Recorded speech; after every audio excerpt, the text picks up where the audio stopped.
ассалому алейкум бародарон, интизор шавед. Ман ҳозир ба шумо як чиз нишон медиҳам ки росташро гӯям худи маро дар хайрат гузошт. Тасаввур кунед, дар Аврупо, дар як шаҳри калон як дастаи тоҷикӣ мебарояд ба майдон ва ҳамаи рақибонаш дар шок мемонанд. Чаро? Чунки онҳо то ҳол чунин дастаи муҳоҷиронро дида буданд.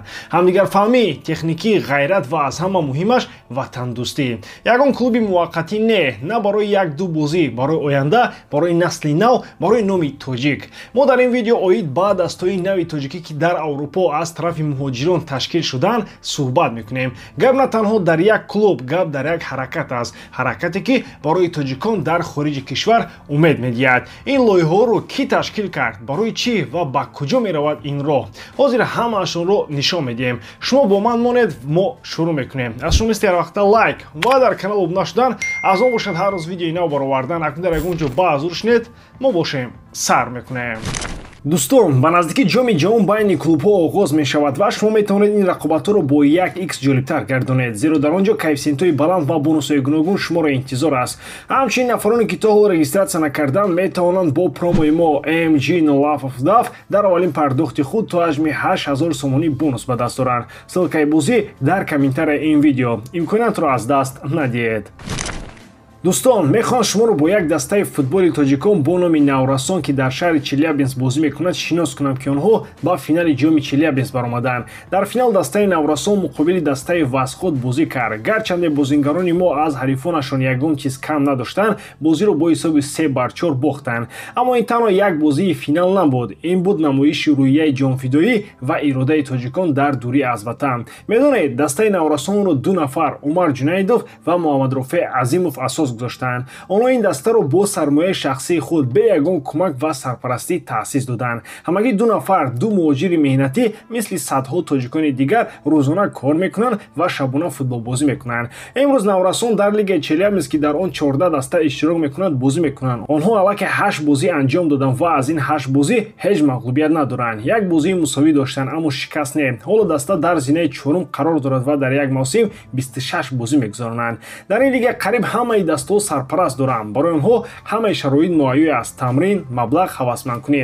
Аммо Наврасон ин ҳамаи чизро надорад. На сарпараст, на шароити тамрин, ҳеҷ чиз. Аммо ҳар ҳафта бозӣ мекунанд бе тамрин, бо заҳмати шабонарӯзӣ ва бо дили гарм. писарони мо тоҷикон на барои пул, балки барои номуси миллат бозӣ мекунанд. Ҳар як пули лозимаро аз ҷайби худашон медиҳанд барои иҷора, либос, сафар ва бозӣ. Онҳо мегӯянд ки дар ҳақиқат каме мушкилӣ доранд бо маблағ, зеро иштирок дар мусобиқаҳо, харҷи бозӣ ва дигар чизҳо маблағ талаб мекунад. Барои он ки даста ба пеш ҳаракат кунад, бозингарон бояд ҳавасманд шаванд. Ин даста аз сар то по фақат аз тоҷикон иборат аст. Дар ҳаёти онҳо ягон ғайри тоҷик нест ва ҳамаи мо бояд фахр кунем бо ҳамин гуна дастае ки бе ёрӣ, бе сарпараст, бе шароит, вале бо дили бузург ва меҳри футбол тоҷиконро дар муҳити бегона муаррифӣ мекунад. Ин як мағлубият нест, ин дастоварди миллат аст. Бо умеди он ки як шахси хайрхоҳ, як ҳамватани мо ин видеоро мебинад ва ба ин даста дасти кӯмак дароз мекунад. Зеро Наврасон фақат як даста нест, ин ифтихори тоҷикон дар Челябинск аст. Барои тамоми тоҷикон саломатию пирӯзӣ ва барои Наврасон роҳ ба сӯи боло ба умеди пирӯзиёи нав.